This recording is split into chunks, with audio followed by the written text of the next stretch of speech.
বেঁচে থাকতে গেলে প্রত্যেকটা পদে পদে লড়াই। আমাদের মতো মধ্যবিত্ত মানুষ হলে তো সারা জীবন লড়াই করতে করতে কোমর ভেঙে গেলেও কখনো তুমি সুখের মুখ দেখবে তার কোনো গ্যারেন্টি নেই। তবুও জীবন চলতে গেলে জীবন যুদ্ধে লড়াই করেই বেঁচে থাকতে হবে। আর এই লড়াইটা হয় প্রকৃতির সাথে, হয় মানুষের সাথে, হয় বা নিজের সাথে। নমস্কার বন্ধুরা, আমি অনু, হ্যাপি লাইফ উইথ অনুর আর একটা নতুন ব্লগে আপনাদেরকে জানাই অনেক অনেক স্বাগত। ব্লগটা শুরু করেছি দুপুরে রান্নাবান্না দিয়ে। যদিও দুপুর হয়নি, 9:30টার সময় রান্নাবান্নাটা বসিয়েছিলাম। সকালের কাজকর্ম করে নিয়েছিলাম, যেটা শেয়ার করতে পারিনি। আজ তো রোববার, আজকে একটু ব্যস্ততার মধ্যেই ছিলাম। আর এই যে ভেন্ডি আলুর তরকারি করে নিয়েছিলাম, ওই যে মধ্যবিত্তের সাধারণ একটা খাবার।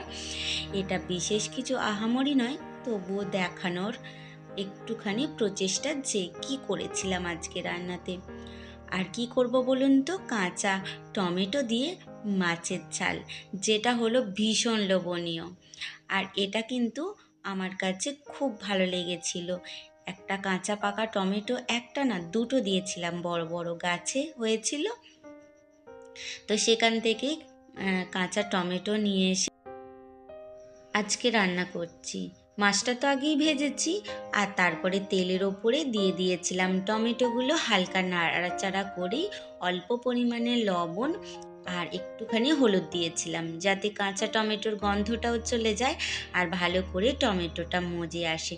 তারপরে অল্প একটুখানি পরিমাণে জল দিয়ে শুকনো লঙ্কার গুঁড়ো দিয়েছিলাম। এটা একটু ঝালটক হবে মাছের ঝালটা, খেতে কিন্তু খুব ভালো লাগে। ওই যে চাটনির একদম বিপরীত। ভালো করে কষিয়ে তার উপরে ঝোলের জন্য জল দিয়েছিলাম। আসলে মাছের বেশি ঝোল রাখবো না, তবুও কাঁচা টমেটো সিদ্ধ হতে একটু টাইম লাগে, সেই কারণেই একটু বেশি পরিমাণে জল দিয়েছিলাম। তারপরে দিয়ে দিলাম মাছগুলো। মানুষ অনুযায়ী 3 পিস মাছ, মানে আমাদের পরিবারের সঠিক রান্না। তারপরে মাছগুলো ভালো করে ফুটিয়ে এই যে জলটা শুকনো শুকনো করে নিয়েছি। সাধারণ দেখতে হলেও খুব সুন্দর লাগে এই রান্নাটা। আপনারা চাইলে একটুখানি করে একদিন দেখতে পারেন, খুব ভালো লাগবে। এই সময় তো অনেক কাঁচা টমেটো পাওয়া যায়। আর এই যে এই রকম হয়েছে আমার আজকে কাঁচা টমেটোর মাছের ঝাল। আর কেমন হচ্ছে অবশ্যই জানাবেন। আর এটা হলো বিকেলবেলা। গাছগুলো কোথায় গেল বলুন তো? গাছগুলো আজকেও কিন্তু জায়গাতে নেই। কোথায় গেল বলুন তো? এখানে তো দুটো রয়েছে, আর বাকি রয়েছে দেখুন এখানে। কাল রাত্রিরেও মানে ওই 7টার দিকে ধরুন আবার মেঘ ধরেছিল, আবার সেই রকম প্রচণ্ড পরিমাণে আকাশ ডাকছিল। আর আমার গাছগুলো তো ভয় পাবেই, বলুন তো? জানালা বন্ধ করে দিলে না আমরা ভালো থাকবো, সেফটি থাকবো গাছগুলো? তাই তাড়াহুড়ো করে এখানে নামিয়ে রেখে দিয়েছি। এই দিকটা কিছুটা রেখেছি আর ও পাশটা কিছুটা রেখেছি। আর বিকেল বেলার এই সোনালি রোদ্দুরটা এইখানটায় এসে পড়ে, বুদ্ধের কাজটা এখানটা যে কি ভালো লাগে, মনটা প্রচুর শান্তি লাগে। গাঁদা ফুলগুলো শুকনো হয়ে গেছে, এমন ভুলো মন যে একটু ফেলে দেওয়ার কথা মনেই ছিল না। তো যাই হোক, বারান্দায় গাছগুলো আছে, কিন্তু জল তো দিতেই হবে। জানি কালকে বারান্দার অবস্থাটা একদম খারাপ হয়ে যাবে, আর পরিষ্কারও করতে হবে আমাকে। তবুও গাছগুলোতে একটু জল দিলাম। আর ওদেরকে না খেতে দিলে ওরা কী করে বাঁচে বলুন?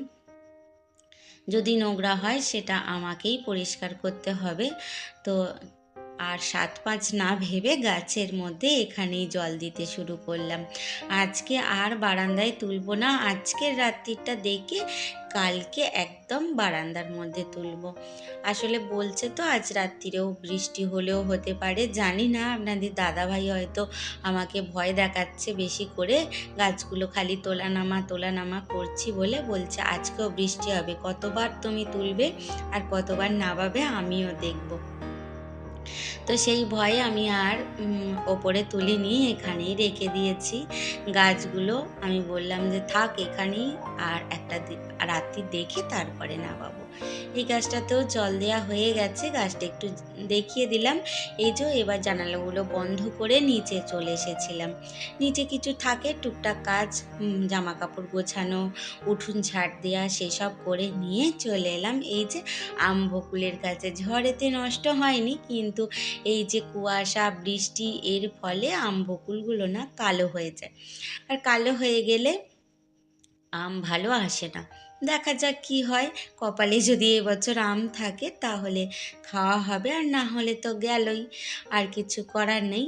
তা আমি যখন ভিডিও করছি, আমার এক পাড়ার কাকিমা বলছে যে আম বাগানের ভিডিও করছিস? আমি বললাম যে আম যদি না খেতে পাই তার আগে একটু ভিডিও করে রাখি, তবু তো ভাববো যে মুকুল এসেছিল। তো এই রকম কথাবার্তা বলতে বলতে আমার বৌদি আর আমি দুজনে গিয়েছিলাম হাঁটতে।